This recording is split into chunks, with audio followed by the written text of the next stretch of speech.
የእንጀራና የስኳር በሽታ ውዝግብ እንግዲህ እንደቀጠለ ነው። በዛሬ ቪዲዮ ይሄንን ውዝግብ ለማጥራት በድጋሚ ለሶስተኛ ጊዜ ይመስለኛል ቪዲዮ ስሰራና ቪዲዮውን በደንብ ተከታተሉ። እጅግ በጣም ወሳኝ የሆኑ መረጃዎች አሉበት።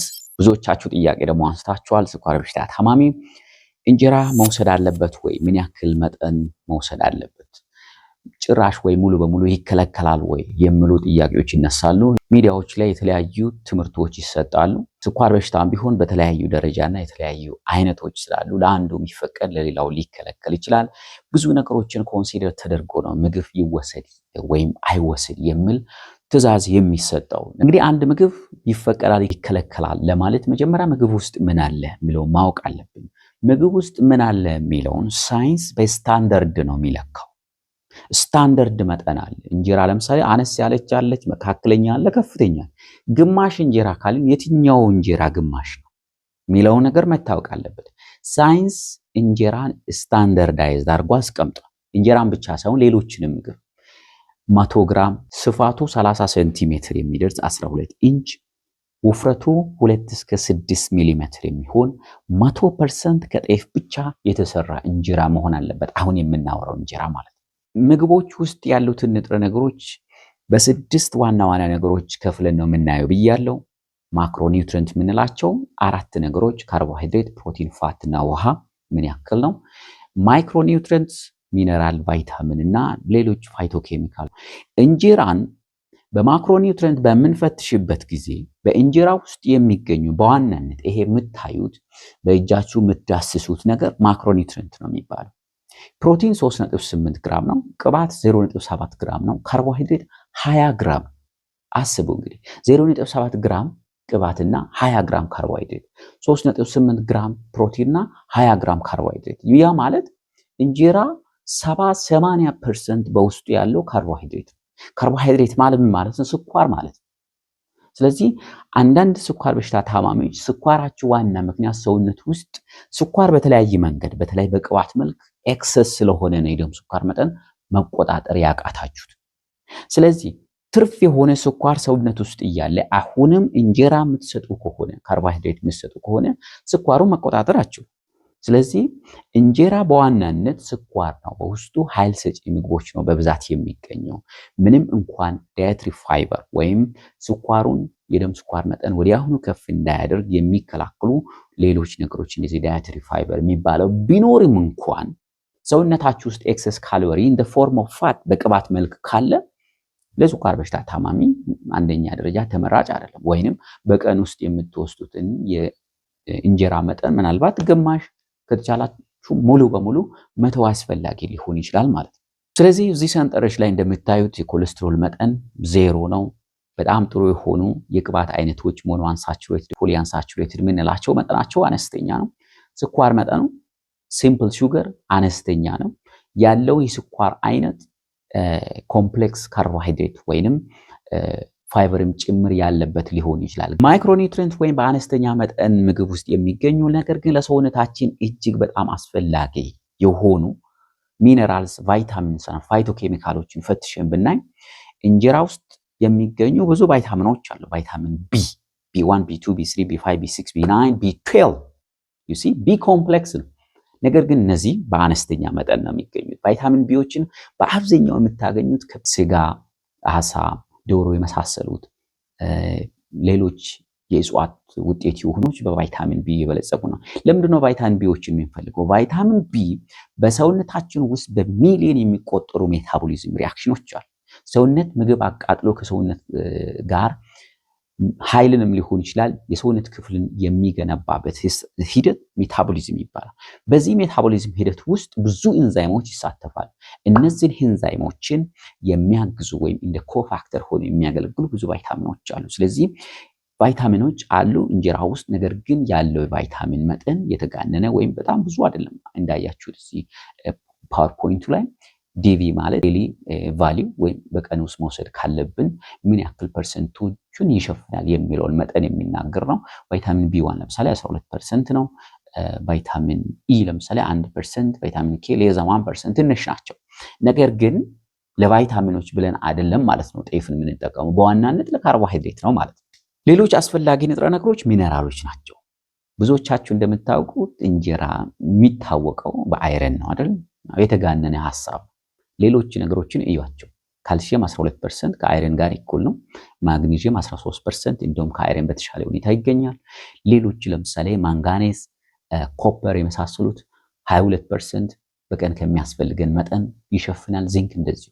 እነዚህ ማንጋኔዝ፣ ኮፐር፣ ማግኒዚየም የመሳሰሉት እጅግ በጣም አስፈላጊ ናቸው። አንቲኦክሲዳንት ናቸው። እንዲሁም ልክ እንደ ቫይታሚኖች የምግብ ማቃጠል ሂደት ሜታቦሊዝምን የሚያግዙ ኮፋክተር ለኤንዛይሞች የሚሆኑ ንጥረ ነገሮች ናቸው ማለት ነው። ስለዚህ ጤፍ ነጭም ሆነ ቀይ በጣም ተቀራራቢ የሆነ ፕሮፋይል አላቸው። ኤክሰፕት ሚነራሎች የተወሰነ መጠን ከፍ ከማለት ውጪ ማለት ነው።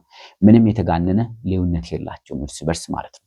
ሌሎች አሁንም ጤፍ ውስጥ ያሉ አንቲኦክሲዳንቶችን ብታዩቸው አንቲኦክሲዳንት ወይም ሌሎች ባዮአክቲቭ ኮምፓውንዶች ለስኳር በሽታ ታማሚዎች በተለየ መንገድ ትኩረት መሰጠት ያለባቸው ንጥረ ነገሮች ናቸው። ነገር ግን እነዚህን አንቲኦክሲዳንቶች ከጤፍ ብቻ ሳይሆን ከፍራፍሬዎች፣ ከአትክልቶች፣ ሌሎች ከዘር አይነቶች ልታገኟቸው ትችላላችሁ። ለነዚህ ንጥረ ነገሮች ተብሎ ጤፍ ከተወሰደ የካርቦሃይድሬት ጫናውን ያበዛባቸዋል ማለት ነው። ኢትዮጵያ ውስጥ በከፍተኛ ደረጃ የምንጠቀማቸው ጥራጥሬዎች ምንድን ናቸው?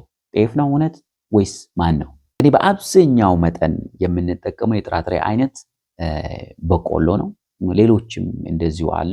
ስንዴ አለ፣ ማሽላ አለ፣ ሌሎች የምግብ አይነቶች አሉ። ግን ጤፍ በዋናነት አይደለም። ጤፍ አብዛኛው ሰው የሚጠቀመው ከተማ ውስጥ ያለ ነው። እንዲሁም በጥቅሉ ሲናይ አብዛኛው ኢትዮጵያ ምግብ ከጥራጥሬዎች ውጪ ነን ሲሪያል የሆነ ነው፣ ወደ 28% የሚደርሰው ማለት ነው። ስለዚህ ጤፍ ለምንድነው ከፍተኛ ሽፋን የተሰጠው? በተለይ ከተማ ውስጥ ሚዲያ ላይ ሊገኝ የሚችሉ ሰዎች ጤፍን ስለሚያራግቡ ከፍተኛ የሆነ ሽፋን ይሰጠዋል ማለት ነው። ከዛ ውጪ ግን ሌሎች ከጤፍ ውጪ የሆኑ ስራስሮችም ሊሆኑ ይችላሉ። አትክልት፣ ወተት፣ ስጋ ተዋጽኦ የሆኑ ምግቦችም ሊሆኑ ይችላሉ። በብዛት የኢትዮጵያ ሕዝብ እንደሚጠቀም ጥናቶች ይሄንን ስብጥሩን አውጥተው እንግዲህ ዲስፕሌይ አድርጎልናል። ጤፍ ከሌሎች ጥራጥሬዎች ጋር አወዳድረን ስናያቸው ለምሳሌ ከገብስ ጋር ብናወዳድረው ገብስ ከጤፍም ያነሰ ግላይሴሚክ ኢንዴክስ አለው 25 እስከ 35። ለዚህም ደግሞ ዋና ምክንያት የፋይበር መጠኑን የገብስን ብታዩ 17 ነው፣ የጤፍ ግን 8 ብቻ ነው።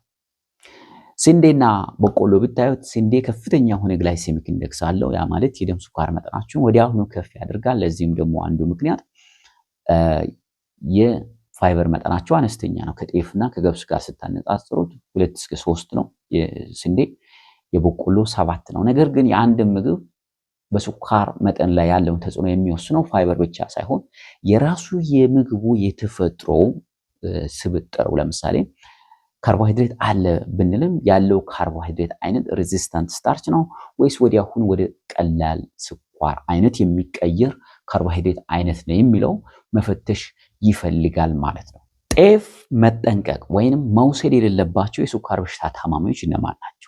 በአንደኛ አይነት 2 ስኳር በሽታ ኖራቸው የደም ስኳር መጠናቸውን በጥሩ ሁኔታ ያልተቆጣጠሩ ሰዎች የጤፍ መጠን መቀነስና ከቻለው ሙሉ በሙሉ ቢያቆሙ ይመከራል።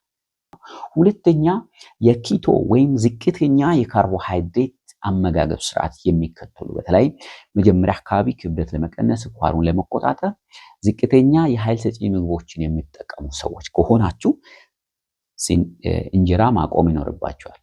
ቅድም በነገርኳቸው ምክንያት ከፍተኛ የሆነ ካርቦሃይድሬት ስላለ ዝቅተኛ ካርቦሃይድሬት አመጋገብ ስርዓት መከተል አትችሉም። ጤፍ ይተጠቀማል። ምናልባት ማድረግ የምትችሉት ዝቅተኛ ካርቦሃይድሬት የተባለችው ዝቅተኛ የእንጀራ መጠን አካታችሁ መጠቀም ትችላላችሁ። አንድ ችግር አለ ኢትዮጵያ ውስጥ አሁን ሚዲያም ውስጥ አንድ ሰው የሆነ አመጋገብ ስርዓት ሲከተል ለተወሰነ ዓላማ የምትወስዱትን ምግብና መጠጥ አስተካክላችሁ ዓላማው ሲሳካ ወደ ጤናማ አመጋገብ ስርዓት መመለስ አለባችሁ። ይሄንን ብዙ ሰው አይነግራችሁ። ብዙ ሰዎች 2-3 ዓመት ሙሉ ዳይት ላይ የቆዩ የተሰቃዩ ክብደቴን ቀንሼ እንዲሆኝ አቅሜን አጥቼ የሚል ሰው ብዙ ሰው ገጥሞኛል። ይሄ ከምን የተነሳ ነው?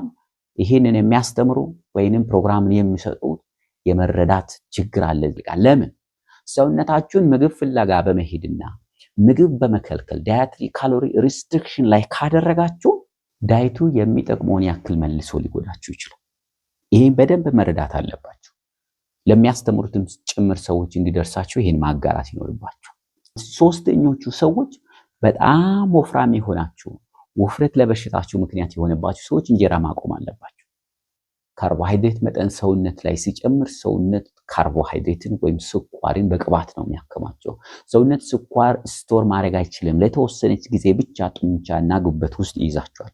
ስኳር ፖላር ኮምፓውንድ ነው። ውሃ ይፈልጋል፣ ቦታ ይፈልጋል። ሰውነት ብዙ መያዝ አይችልም፣ አቅሙ አይፈቅድም። ስለዚህ ቅባትን ያከማቻል። ለምን? ቅባት ለምሳሌ ወደ ቆዳ ስር ያመጣና ቦርጭን እንደፈለገ ድረስ ሊለጥጠው ይችላል። ስኳርን ግን እንደዛ ማድረግ አይችልም። ስለዚህ ስኳር ስትመገቡ ስኳርን ሰውነት ወደ ቅባት ይቀይረዋል ማለት ነው። እንጀራ መመገብ ግድ ከሆነ እንጀራን ጤናማ ለማድረግ የምትችሉበት 5 ምክሮችን ነግራችኋለሁ። አንደኛ በጣም ጥሩ የሚሆነው 100% ጤፍ ሆል ግሬን ነው መጠቀም ይችላል። መጠኑ ደግሞ አሁንም የሰውነታችሁ ውፍረት፣ የደም ስኳር መጠናችሁ ሁሉ ነገር ይወስናል። ፐርሰናላይዝ ወይም ካስተማይዝ መደረግ አለበት ማለት ነው። ከቻላችሁ ከግማሽ እንጀራ ያነሰ አድርጋችሁ መጠቀም ይኖርባችኋል። ምክንያቱም ፖርሽን ሳይዝ በጨመራችሁ ቁጥር የካርቦሃይድሬት ሎድ ስለሚጨምር ማለት ነው። ሌላኛው አብሮ የሚወሰዱ የምግብ አይነቶች ጤንነቱን ይወስናሉ። ጤናማ የሆኑ ፕሮቲኖች እንደ እንቁላል፣ አሳ፣ ምስር፣ ክክ፣ ባቄላ የመሳሰሉ ምግቦችና አትክልት ጎመን ሊሆን ይችላል፣ ሽሮም ሊሆን ይችላል። በተወሰነ ደረጃ ቀላቅላችሁ ባላንስ አድርጋችሁ መውሰድ ትችላላችሁ። ሌላኛው የፈርመንቴሽን ሂደት። አፍለኛ እንጀራ የስኳር መጠኑ ከፈርመንትድ ከሆነ አፍለኛ ካልሆነው ጋር ሲነጻጸር ከፍ ይላል። this is because fermentation ምንለው ሂደት በየትኛው ምግብ ሂደት ውስጥ የምግብ አሲዲቲውን ስለሚጨምር አሲድ መጠን ከፍ በሚልበት ጊዜ በደም ስኳር መጠን ላይ ያለው ተጽዕኖ የምግቡ አነስ ይላል፣ አሲዲቲው ስላለ። በተጨማሪ አንዳንድ ምግቦች ፈርመንትድ ሲሆኑ የባክቴሪያ መጠን መጨመር፣ ባክቴሪያም ደግሞ ምግብ ውስጥ ያለውን ግሉኮስ መጠቀም፣ የግሉኮስ መጠን የማሳነስ ሁኔታዎች አሉ። ፈርመንቴሽን በራሱ ግላይሴሚክ ኢንዴክሱን ስለሚያወርድ አፍለኛ ሁን እንጀራ የምትጠቀሙ ከሆነ የደም ስኳር መጠናችሁን ከፍ ያደርጋል ማለት ነው። ሌላው ከዚህ ውጪ እንጀራም ይሁን ሌሎች ምግቦችን ከተመገባችሁ በኋላ 10 እስከ 15 ደቂቃ የአካል ብቃት እንቅስቃሴ፣ የትኛውም እንቅስቃሴ የአካል ብቃትም ስፖርት ምናምን ላይሆን ይችላል። ወጣችሁ የተወሰነ ደቂቃ ከተንቀሳቀሳችሁ፣ ቤት ውስጥ አንዳንድ የቤት ስራዎችን ከሰራችሁ፣ ከተቀመጣችሁ እንኳን ብትነሱ የደም ስኳር መጠናችሁን እስከ 30% ስፓይኳን ነው ያልኩት። ለምሳሌ 30 ሚሊግራም ከምግብ በኋላ ከፍ የሚል ከሆነ 10 ሚሊግራም ልታወርዱ ትችላላችሁ።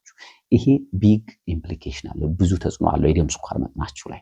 ምክንያቱም የ3 ወር የስኳር ክምችቱ እናንተ ሳትረዱ በተኛችሁበትና ከምግብ መልስ የስኳር መጠን ከፍ የሚለውን አጠራቅሞ ነው በ3 ወር የሚነግራችሁ ውጤት።